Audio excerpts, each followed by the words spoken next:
Today we are all going to worship me, first time. It has been always the puja of aspect of me or a part of me. Now, one has to know very clearly what is Adi Shakti. As we say, is the pure desire of God Almighty, of Sadashiva. But what is the pure desire of God Almighty? If you see your own desires come out of what?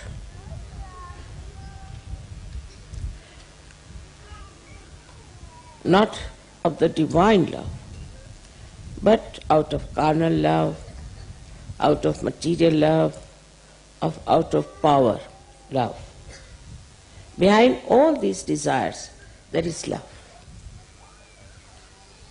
If you do not love something, you will not desire it.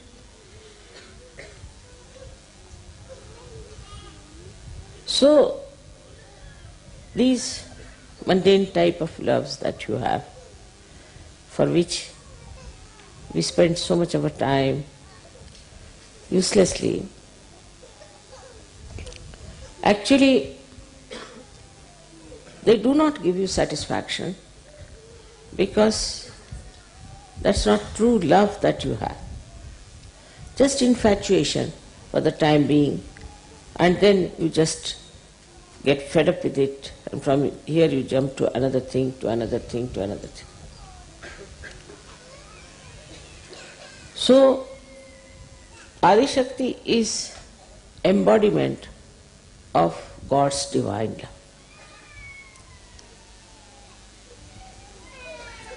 Is God's pure love. And in His love, what did He desire? He desired that He should create human beings who would be very obedient, would be sublime, would be like angels. And that was His idea, is to create Adam and Eve. So, angels have no freedom. Angels are made like that. They are fixed. They don't know why they do it. Animals also don't know why they do certain things. They just do it. Because they are bound by nature. They are bound by God Almighty. They say Shiva is Pashupati. Means he controls all the animals. He is Pashupati. He controls all the animals. So all the desires from animals come in, but they don't repent. They don't have ego. They don't think that this is wrong or that is good. They have no karma problem, because they have no ego, because they have no freedom. At this point,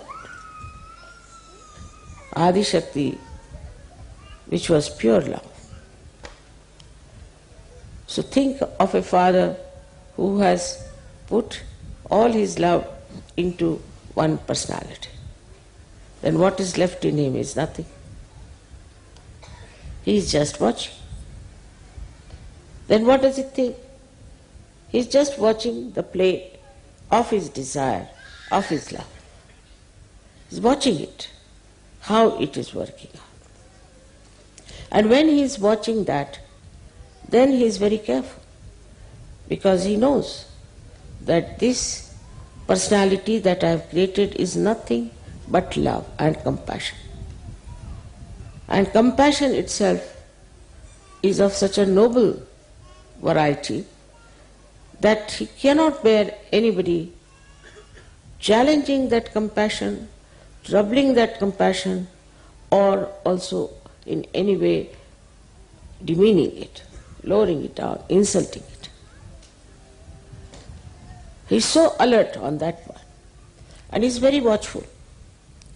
So a rift has taken place, we should say, from him, from his own desire of love. Now this desire of love was also given a personality, means ego, and that this ego has to act on its own. It became sort of a very independent personality, which was free to do whatever it liked. I mean, we cannot think in our mundane life that a husband and wife are absolutely free to do what they like, because there is no cohesion, there is no understanding, there is not that oneness, that rapport. But it's like a moon and moonlight, sun and sunlight. It's such a cohesion that whatever one does, another enjoys. And in that beautiful rift, Adishakti decided to change his plans. It's known for her sankalpa vikalpa karoti. Anything you try to decide too much, she will make it break. Like today's 11 o'clock puja.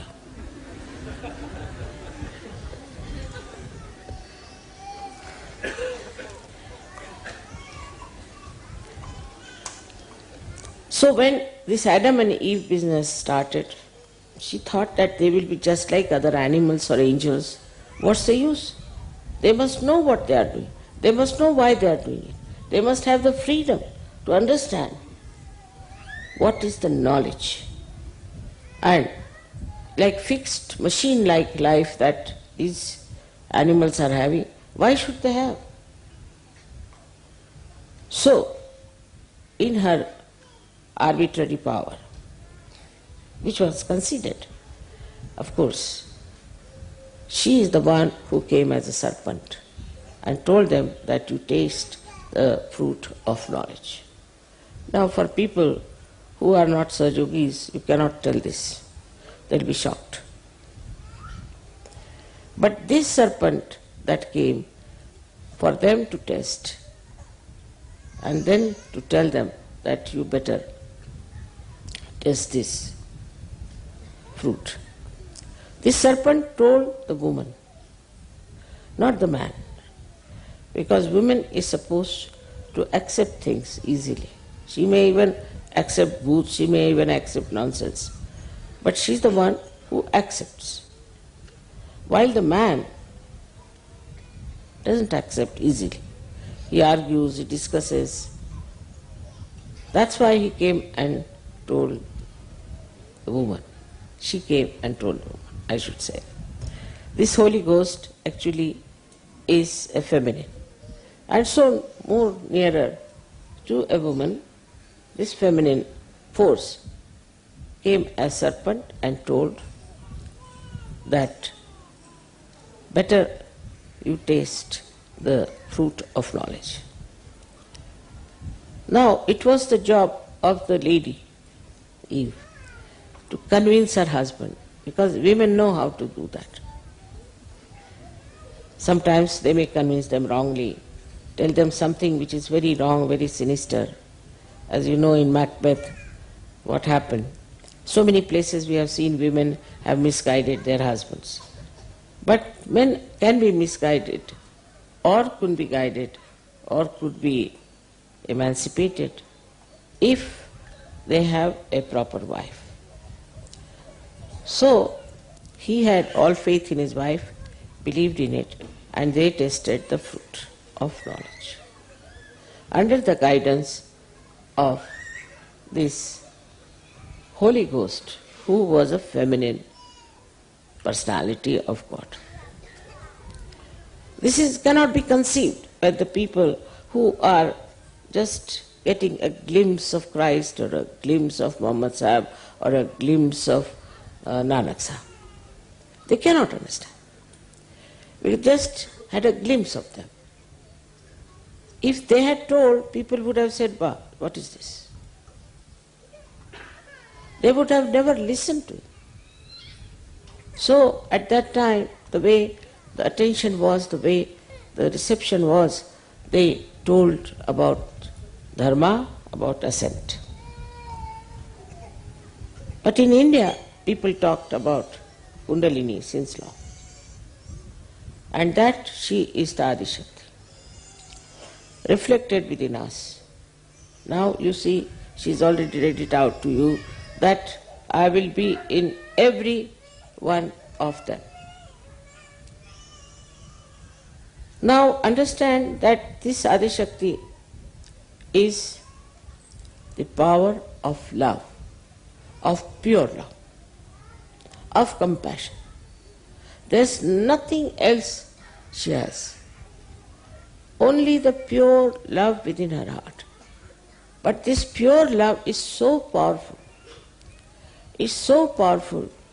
That's the love she has given to this Mother Earth.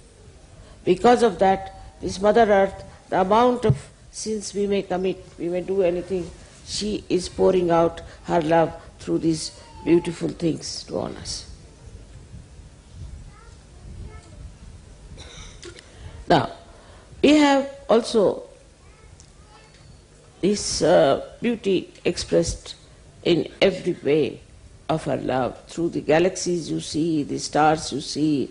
Now, if you want to see it from a scientific way, then science means it has no love in it. There's no question of love. Even people talk of yoga where they don't talk of love and compassion.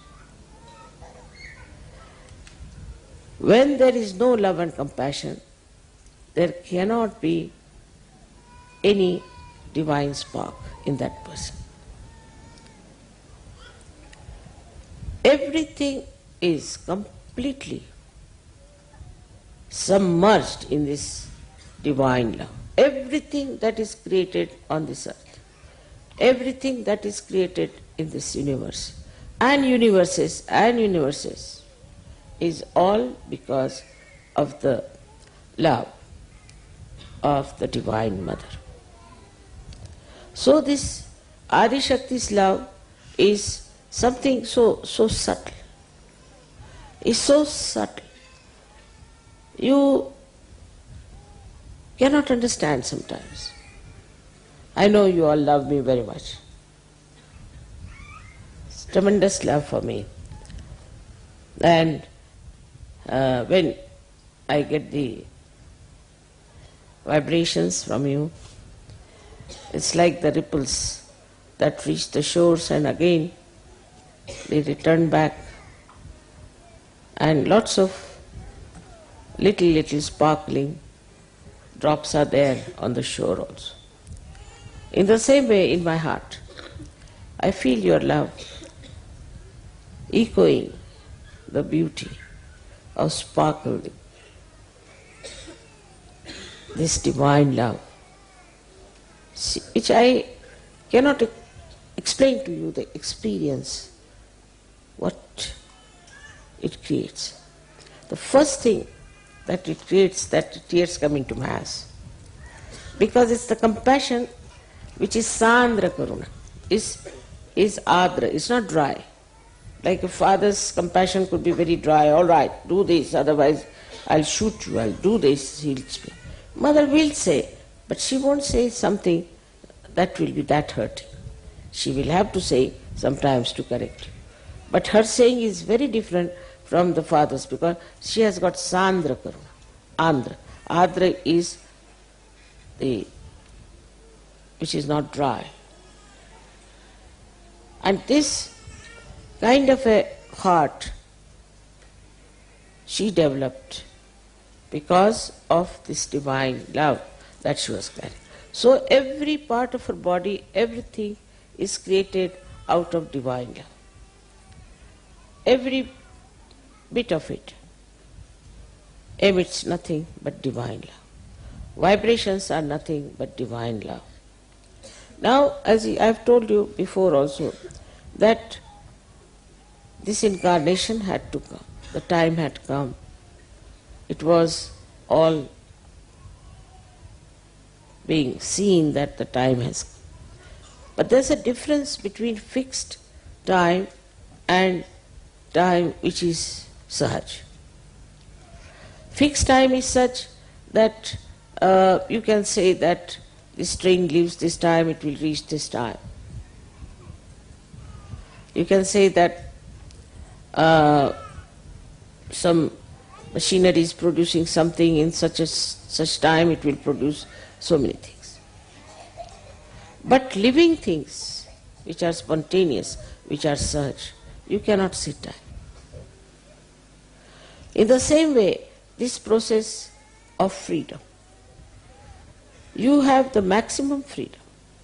So one could not say what time this will happen, that people will be available to receive this subtle knowledge of divine love. Knowledge also could be very dry. We had terrible people in India who were busy with the reading and with the citation of mantras, these, that, and they became so dry, I mean, they're just bone structures, just bones left, and so hot-tempered that they looked at anybody, that person would become into ashes.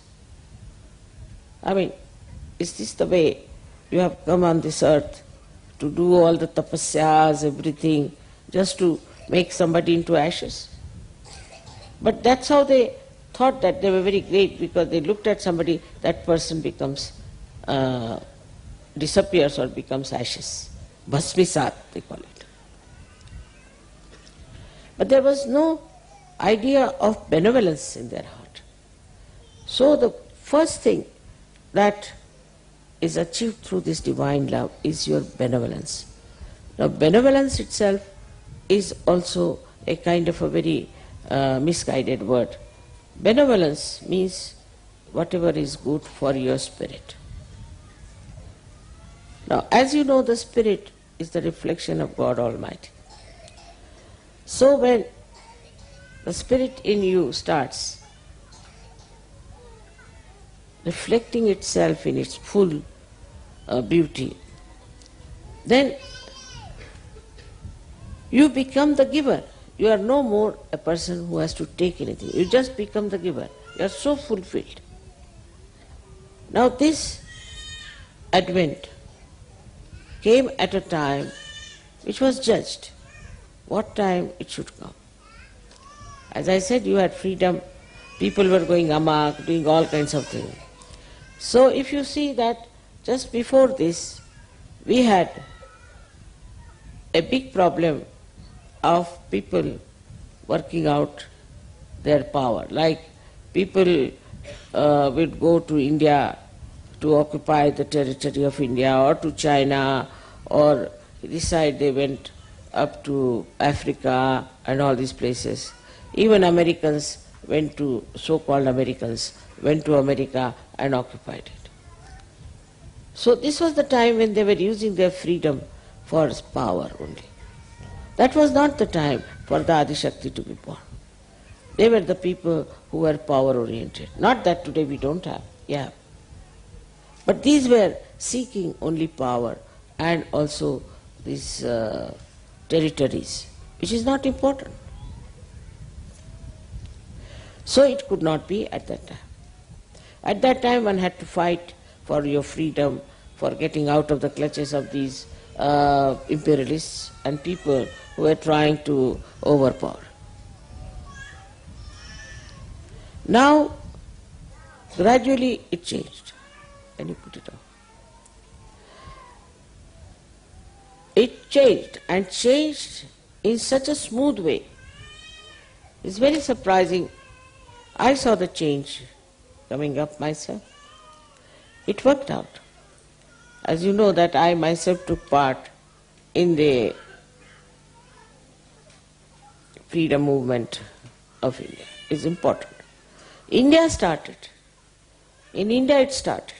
First the freedom from imperialism, and then gradually this freedom from imperialism started spreading in every country. People started thinking about it. They started understanding that no use having colonies and all that, better come back to your own position.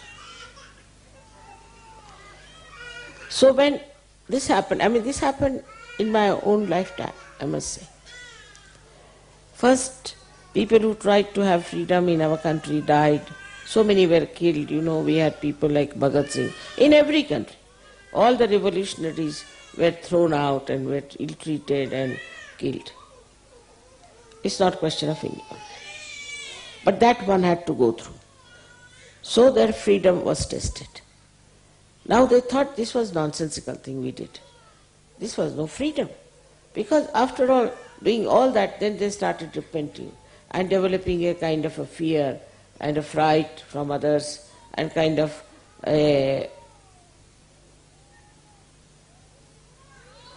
what you can call a very disturbed left we should be started.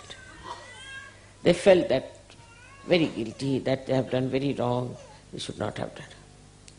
At this juncture, also there were other problems, like we had caste systems and other problems in slavery and all kinds of things, disparities, and some people were treated as lower people, some as higher people, some higher races, some lower races. All these stupid things were there. Through their freedom, they created this, through their freedom. It's not so. It's not the fact, it's not the truth. But they created a thing like that. Now supposing I want to create something here just to say that all right, this is not a carpet. Go on telling you, this is not a carpet, this is not a carpet. The brain is washed, you see, you think, oh, this is not a carpet. Suppose it's something else. It's like a mesmeric thing, I feel. The way people accepted this nonsense of racialism, of all kinds of disparities, of slavery, of caste system, and especially ill-treating women. All this came out of the choice that was given to them to select what is good, what is bad. So to them it was very good, you see. It was a nice thing to do. Under these circumstances, compassion would have been wasted on these people. Divine love would have been a waste on them. Because mentally people were not prepared to understand. You could not tell them that this is absolutely out of your blindness, ignorance, you are doing this. This is not the right thing for you. This will not make you noble. This is ignoble. You are doing ignoble things. Of course, so many saints came, they talked of nobility, of forgiveness, of unity, of oneness, everything they said. Big seers were born, they also reached that point to talk about it. But still people were not prepared so much. Gradually, I think, their teachings and all that started working in people. But the biggest problem came with these so-called religions that they started. All religions got derailed. And they formed kind of poodles, you see. Muslims here, Christians here, Hindus there, this is this, this is this. So you really needed this river of life to fill up all these poodles and make them one. It's complete ignorance, it's sheer stupidity to think that one human being is higher than another. You can only say one thing, that at a different state you are. Some are at a different state, some are at a higher state, but in general you cannot condemn somebody that he is no good, this society is not good, this society is good. In general. Individually you can say. In general you cannot say. But this ignorance was so dark because it became collective. It's a collective ignorance. Collective ignorance. They all joined hands together collectively to say that this is the religion that is the best. We are the only ones which are saved ones. Another said, no. These are absolutely condemned people. We are the best. And under the name of religion, under the name of God Almighty, they started this nonsense. So now, Adi Shakti had to assert, put the complete force. So, the first thing she realized that one should know what is a family. A child grows in the family. If the children do not get the proper attention from the father or mother, we can say if they are also spoiled, or if not spoiled, if they are overindulged into, or they are neglected, then the child doesn't know what love is. If a child doesn't know what love is, love doesn't mean that you spoil the child or you give him lots of toys to play and get rid of him. It means that all the time your attention is on your child. And that attention is not indulgence, but an attention for the benevolence of the child. So all the time you are seeing that there is benevolence. And thus, I thought the family life has to be, first of all, substantiated. It's very important. Because these days also, under the name of religion, they have started nunneries and then priests and then sannyasis and all kinds of babas are there. They are so dry and they are so misleading to people that people started taking to this kind of sannyasa, getting out of their houses, running away from their wives, their children. So the first point I realized, human beings cannot have love who haven't known what is love is. And this love is more effective if it is collective. See, we must have seen that in India people really love each other in a family. I mean, so many relations, we don't know how we are related to them. We just call them brother, sister, this, that. We don't know what is the relationship. So whose father was whose sister, nothing. But we just feel this is our brother. And if you ask how is he your brother, you wouldn't know how is he your brother. The reason is we had joint family system. The joint family system just like a collective system. So nobody knew who was whose real brother, who was his stepbrother, who was his cousin, nothing. They all lived together as just relations. But then this also broke. This joint family also broke because of economic reasons and things like that, whatever it is. So now at this time, when, see this very crucial time it was, when the people had to know love and the family had started breaking in every country, especially say Western countries. For men and women never realized the importance of family life. They never had faith in their family life. So it became such a shifty thing for poor children. They were on shifty grounds and they couldn't grow properly. So they created a generation of violent, horribly possessed children. This generation then went into warmongering. They don't know, they feel like fighting. I've seen children fighting with a tree. I said, why are you fighting? It's nice to fight, But why are you fighting? They don't know. The reason, there is no love. So everything that you see, you detest. I don't like it, I don't like it. Detest everything. You try out of your frustration to destroy anything that you see. So a new trend started. Apart from the war, when it was over, naturally the value system dropped out. People felt, what's the use? We see, we had all these values, so what did we get? War And war, what is the war for? War has just killed all our societies, they have killed our children, everybody. And what is the great about these wars also? So the mind of the people on the whole was that, you see, somehow or other you must fight, like the fittest man is the best. So the one who can dominate, the one who can come up is the best. So the domination of these imperial style of government was over, but individually it became a process of domination. With this process of domination, ego started developing.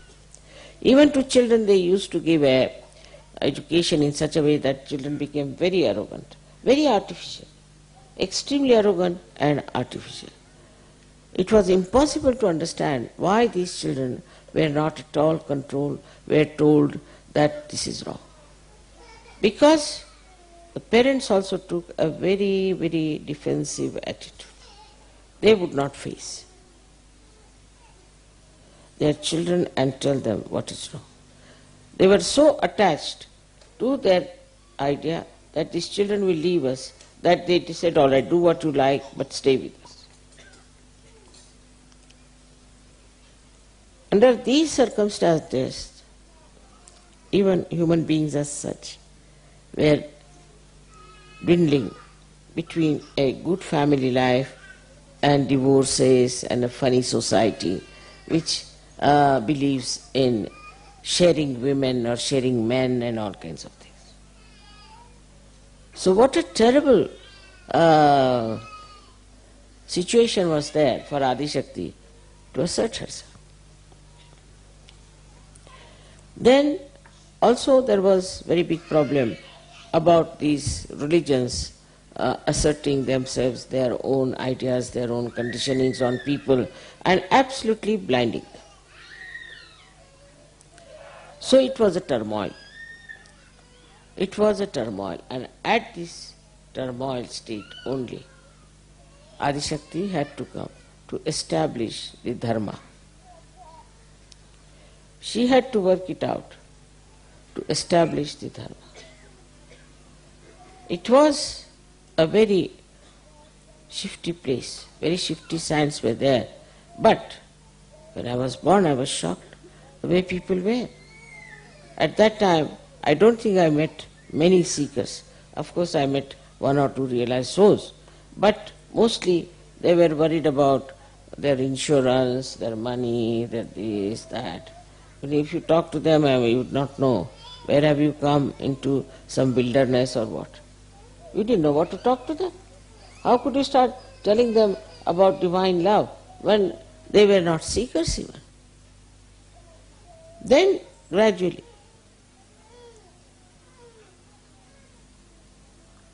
I felt confident. First I thought I have come little early.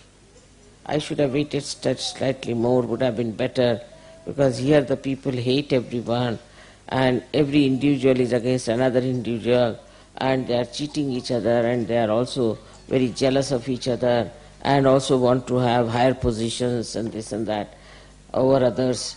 They want to pull everybody's legs. So maybe that is no yet time for Sahaja Yoga to start. But then I saw all these horrible false gurus also throwing their own charms on people and trying to control them. That made me really think that now I better stop worrying as to what the atmosphere is, worrying as to what sort of people there are. Let's start. And that's how the first Brahmarandra Chetan took place in India. It was 5th May. And 1978, 5th May, in the morning time. Of course it had also some events which made me hurry up to do it. I was quite ready. I knew what was the problem of human beings is, but I thought that maybe they may never accept that they can get their self-realization. Now this incarnation is really a very unique type. So many incarnations came. They came, told you everything like words and said, this is good, this is good, this is good. Some people who were enamored by them followed them.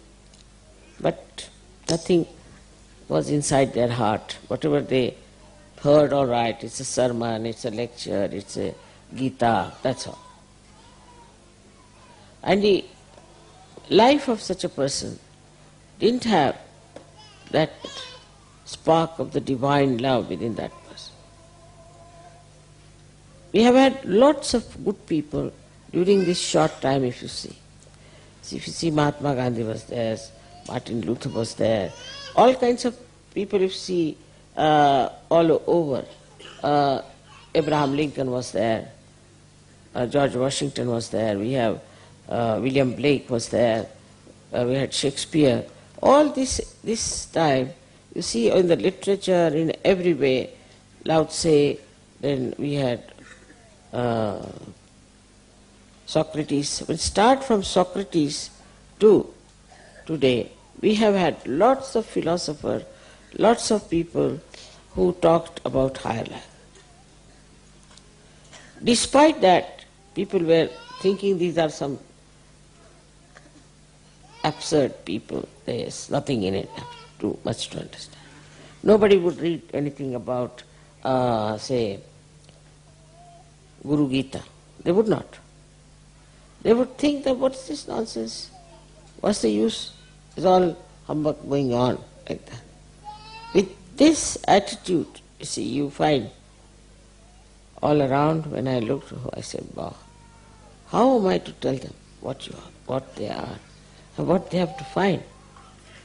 And it was really my desire that there should be some keenness in people, just little bit. If they give me a little chance, this divine love is so subtle, it will just penetrate into their hearts. But they would not. They were just like stones. You couldn't talk to them, you couldn't tell them about anything. And they thought no end of themselves. That's the worst part of it. Under these circumstances, Sahaja Yoga started. And there I find that the powers of Adishakti are much greater than the problems you see. I saw it very clearly myself. Because these powers are awakening the Kundalini. I knew I can awaken the Kundalini, no doubt, I knew that. And also knew that I can do it en masse realization. But I could never think that people whom I awaken will come back again. Because I never thought that they'll come back, they'll practice Sahaja Yoga, or they'll go to this level. Never thought. If somebody had told exactly what happened was that when I gave the first lecture anywhere, that hall would be finished, everything would be finished, nothing to do with that hall. I was staying somewhere else. The hall was taken on hire. And follow on, of course, very few. So I thought that, you see, it doesn't go into their heads. It just goes over their head. I think they don't want to understand anything. They did not understand it. Under the great pressure, see, I had the family problems, this, that. That was not so important. The most important thing was that how to penetrate into human man. So the only solution was to raise their own Kundalini, to create that little light in them. Because if I go on sitting down with the idea that they'll come around and ask me for Kundalini awakening and then I will awaken them, was a wrong idea. I could realize that. So, our mass realization started. And this really surprised people. It was no magic, it was not storytelling, but it was the truth.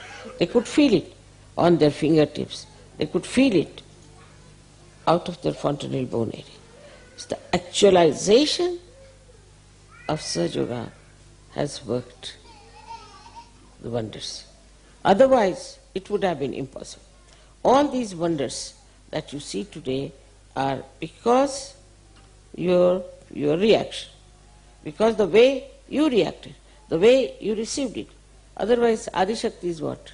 Good for nothing. If you do not accept, I am nothing, then you start the fall. Actually, it is again, I say, your wisdom, your sense, your seeking has brought you to Sahaja. I never write letters to anybody, I never call anybody. That all gurus do that. As soon as they go to any city, they write it down, the names of all the important people, and then they send them letters and get about 2-3 at least for such programs. But without doing all that, you see how we have managed this Amasra Kundalini awakening, by which people started understanding Sahaja. It started penetrating into them. Now, for that, I had to raise my own Kundalini like that. Every time in a public program, I raise mine also. And in my Kundalini itself, I catch all your problems. It's painful. That's why after puja, I become very sort of like a stone, I should say, for a while. Reason is I am absorbing all that is within you. Like I have put you all in my body. You are part and parcel of my body. Every cell that I have is for you, for your abode. And you have to be that subtle to understand that if we own something or if we have something to be done about Sahaja Yoga or anything, if we want to start an ashram or anything, immediately I know. How do I know? It's because you are inside me. Most of the things I know very clearly, but some of these things I don't know that clearly. Because of one thing.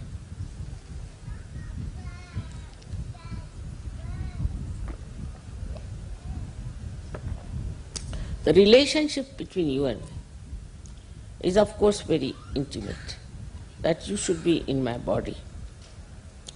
But if you people are not meditating, it's very mundane thing I must tell you. Dhyanagamya.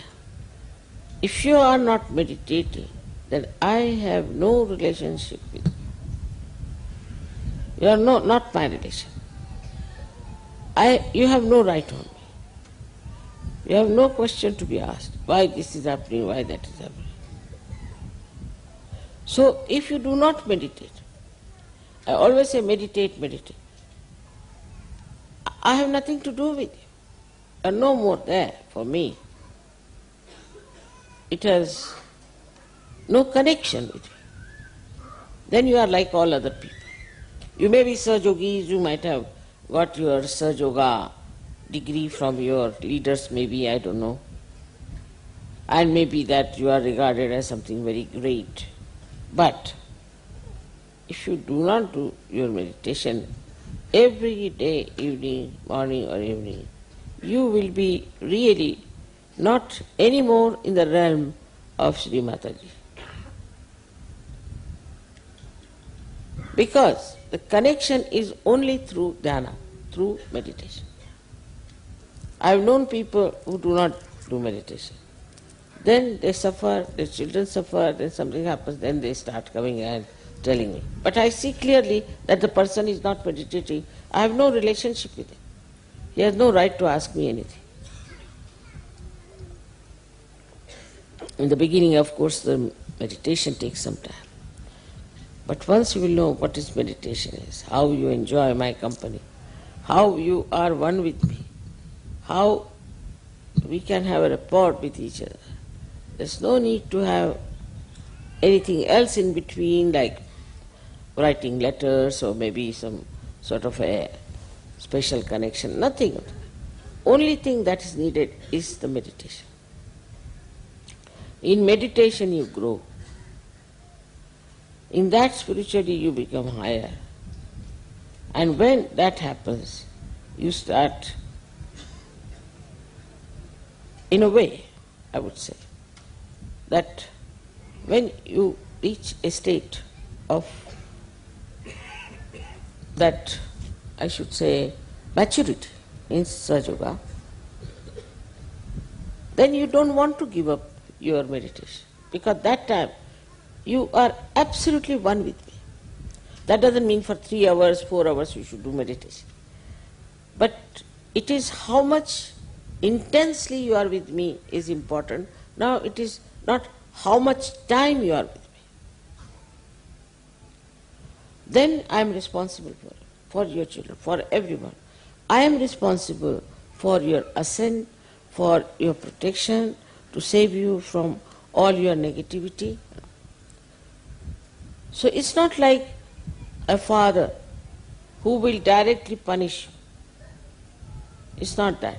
But it's just, all right, you are not my relation, I'm out. That's the only thing that can happen. If you are not meditating, all right, I cannot force you. I have nothing to do with you. You may have other relationship outside, outward. But this inner relationship by which you get your benevolence, you cannot have without meditation. I've been telling all of you, please meditate every day. But I think people are also not understanding the importance of what I'm saying. Because they tell me, Mother, we don't meditate. Why? Now we are realized, so why should we meditate? Now this instrument is fully made. But if it is not all the time connected for the mains, what's the use of having it? In that meditation, you will feel the love, the divine love, the beauty of that divine love. A complete panorama changes. A meditative person has a very different attitude, a very different temperament, a very different life, and he lives always in complete satisfaction with himself. So today, as being the first day, as you say, of the Advent, we can say that it is the first day when the Advent took place, as we are worshipping today. Of course, it was not today, but still we can say that if that is so.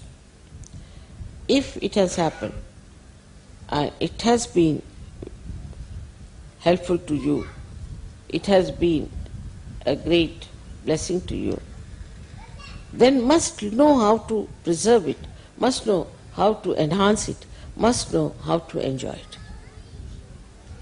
You should not just get satisfied with one, you can say, one dance drama or one this thing, one that. But you should have a full oneness with the divine, full oneness. And that is possible only if you really meditate, which is quite an easy thing to do. To meditate is, some people say, Mother, we cannot get over time, we cannot think, we are all the time thinking something, or that time we want to see the watch. In the beginning, you may have a little problem. I am not saying you may not have, you may have. But that's only in the beginning. But gradually you will be all right. Gradually you will master it. Gradually you will know it so well that you would not like to have anything else of a cheaper type. You wouldn't care for such a thing. You see, so to get to your beauty, to get to your glory, to get to your own great personality, which is now exposed to you, Only thing you have to do really, religiously, is to meditate. That's not that tonight I came very late so I did not meditate. Tomorrow you see I have to go for work so I cannot meditate. Nobody wants to know the excuses. It's between you and yourself. It is your gain, nobody else's. It's for your gain everything is happening. Now one has to know that we have achieved a certain height of evolution. And from this height, you might go up to here, up to here, up to here. I'm not saying it's not possible to do that. But first and foremost thing, that whatever you may be, may consider you to be a very high class Sahaja, you have to be humble about meditation. This meditative quality. Even when I'm talking to you, it's just I am getting into it because it's so joy-giving. You just jump into the ocean of joy. First it will be difficult, but after some time you will know that this connection that you have with Sri Mataji is the only connection that you are looking out for. And also, there is another point people get lost with, which I have seen very common with some people who get lost. They meditate individually, very much, which is very correct. Individually they will meditate. And they will sit down, meditate, we do puja, we do. But collectively they will not meditate. So this is another point one has to remember, that you have to be collectively meditative. Because I am a collective being of all. And when you meditate collectively, you are really very close to it. So even if you have a program or something, you must do some meditation with it. Always have meditation as the priority for any program. You sing the songs, is over, everything is done, then you meditate. If I am insisting on something, you must know that this must be the truth I am telling, absolutely the basis of it, though it looks rather mundane, but it's very important. Now, for us to worship Adishakti, I don't know because there has been no prayers or anything about Adishakti. Up to Bhagavati they have gone, but beyond Bhagavati they have not gone. So I don't know what sort of pujas you will have, but let's try something. Maybe. I think the meditation is the best way we can really achieve something. So we can go into meditation for about 5 minutes.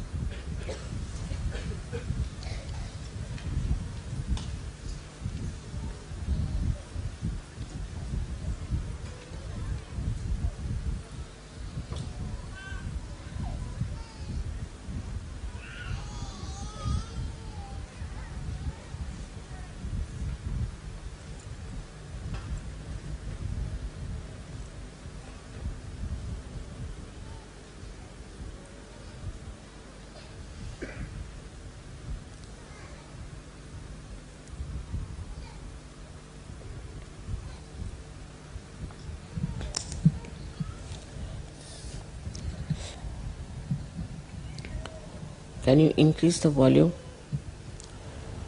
Please close your eyes.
11 Rudras are awakened and they will destroy all that is negative.